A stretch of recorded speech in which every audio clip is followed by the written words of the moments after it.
வணக்கம். நான் உங்களின் அன்பு சகோதரி மாலதி பாலன். இன்று கிளியோபாட்ரா வரலாறு பார்ப்போமா? கிமு 69 முதல் 30 வரை. கிமு 57ஆம் ஆண்டில் எகிப்து நாட்டை தாலமி ஐயோலேட்டஸ் என்ற மன்னர் ஆண்டு வந்தார். அவருடைய மகள் கிளியோபாட்ரா.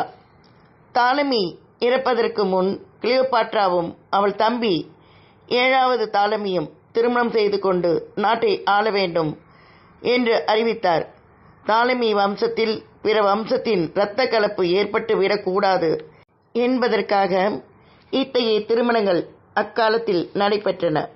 தந்தையின் விருப்பப்படி கிளியோபாட்ரா தன் தம்பியை மணந்து கொண்டு ஆட்சி பொறுப்பை ஏற்றாள்.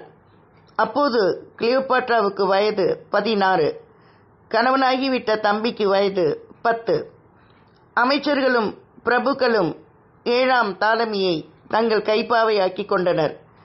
அவர்களின் தூண்டுதலால் கிளியோபாட்ராவை தாலமி விரட்டி அடித்துவிட்டு ஆட்சியை கைப்பற்றி கொண்டார்கள்.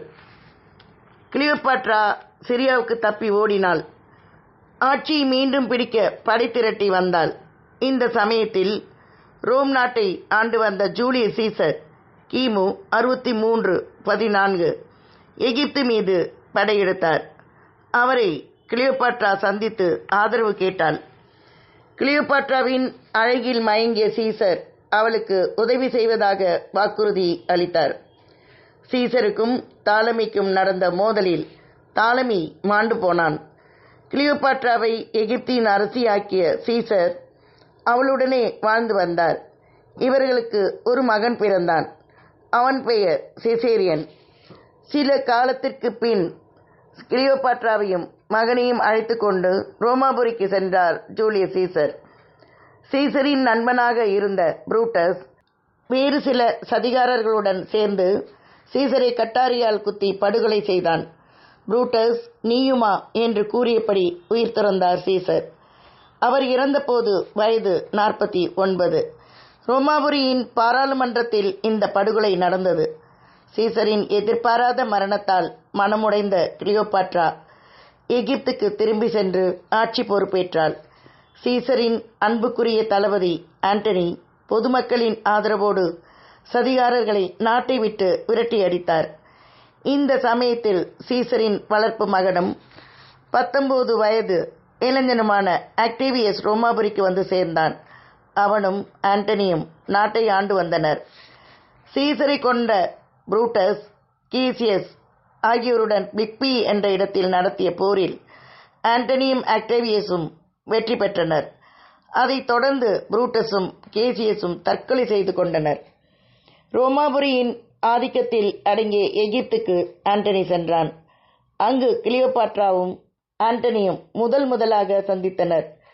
கண்டதும் காதல் கொண்டனர். கிளியோபாட்ராவின் அழகில் அடிமையான ஆண்டனி எகிப்தின் தலைநகர் அலெக்சாண்டிரியாவில் அவளுடன் வாழத் தொடங்கினான். ஆண்டனியின் உல்லாச வாழ்க்கை பற்றிய செய்திகள் ரோமாபுரியில் பரவின. அதை கேட்டு ஆண்டனியை மக்கள் வெறுக்கத் தொடங்கினர். ஆக்டேவியஸின் செல்வாக்கு பெருகியது.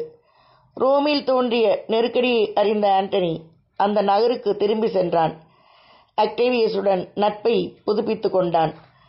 நட்பை உறுதி செய்து கொள்வதற்காக ஆக்டேவியஸின் ஒன்றுவிட்ட சகோதரியை திருமணம் செய்து கொண்டான். ஆயினும் ஆக்டேவியஸின் செல்வாக்கு வளர்வதைக் கண்டு மனம் புழுங்கிய ஆண்டனி எகிப்துக்கு திரும்பி சென்றான். கிளியோபாட்ராவுடன் அவனது காதல் வாழ்க்கை மீண்டும் தொடங்கியது. இதனால் ஆண்டனி ஆக்டேவியஸ் இடையிலான பகை வளர்ந்தது. ஜூலியஸ் சீசருடன் முன்பு கிளியோபாட்ரா வாழ்ந்தாள் என்றாலும் அவள் மிகுந்த காதல் கொண்டிருந்தது ஆண்டனியிடம்தான். இருவரும் உயிருக்கு உயிராக நேசித்தனர். இவர்களுக்கு குழந்தைகள் பிறந்தன. இந்நிலையில் எகிப்தில் ஆண்டனி அரச தர்பார் நடத்தினான். தனக்கும் கிளியோபாட்ராவுக்கும் பிறந்த குழந்தைகளுக்கும் சீசருக்கும் அவளுக்கும் பிறந்த சிசேரியனுக்கும் ஆசிய நாடுகளின் அரசுரிமையை அளிப்பதாக அறிவித்தான். ஆண்டனியின் இந்த அறிவிப்பு ரோமாபுரியில் பெரும் பதற்றத்தை ஏற்படுத்தியது. கிளியோபாட்ராவுடன் சேர்ந்து எகிப்து பேரரசை உருவாக்க ஆண்டனி முயற்சிப்பதாகவும் இது ரோமாபுரிக்கு பெரிய ஆபத்தை உண்டாக்கும் என்றும் ரோமானியர்கள் கருதினர். இதைத் தொடர்ந்து எகிப்து மீது அக்டேவியஸ் கிமு 31 படையெடுத்தான். அகடியம் என்ற இடத்தில் அக்டேவியஸ் கப்பற்படையும் ஆண்டனியின் கப்பற்படையும் மோதின.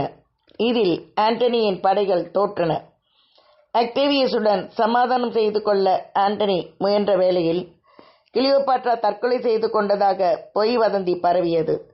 அதை உண்மை என்று கருதிய ஆண்டனி, கிளியோபாட்ரா இல்லாமல் நான் உயிர் வாழ்வதா என்று கதறியபடி ஒரு கட்டாரியால் தன் நெஞ்சை பிளந்து கொண்டு உயிரை விட்டான். ஆண்டனியின் மரணம் பற்றி தகவல் கிடைத்த கிளியோபாட்ரா மனம் உடைந்தாள். ஆண்டனியை பிரிந்து உயிர் வாழ அவள் விரும்பவில்லை. அரசி போல தன்னை அலங்கரித்து கொண்டாள். மிக கொடிய விஷப்பாம்புகளை கொண்டு வரச் செய்து தன் உடல் மீது பரவவிட்டாள். பாம்புகள் அவளை கொத்தின. உடம்பில் விஷம் பரவ அணு அணுவாக உயிர்விட்டாள் கிளியோபாட்ரா. ஆண்டனியின் உடல் அடக்கம் செய்யப்பட்ட இடத்திற்கு பக்கத்திலேயே அவளது உடலும் அடக்கம் செய்யப்பட்டது. இறந்தபோது கிளியோபாட்ராவிற்கு வயது 39. இத்துடன் கிளியோபாட்ராவின் வரலாறை முடித்துக்கொள்வோம். மீண்டும் ஒரு வரலாற்றுடன் உங்களை அடுத்த பதிவில் சந்திக்கிறேன். நன்றியுடன் உங்களின் அன்பு சகோதரி மாலதி பாலன்.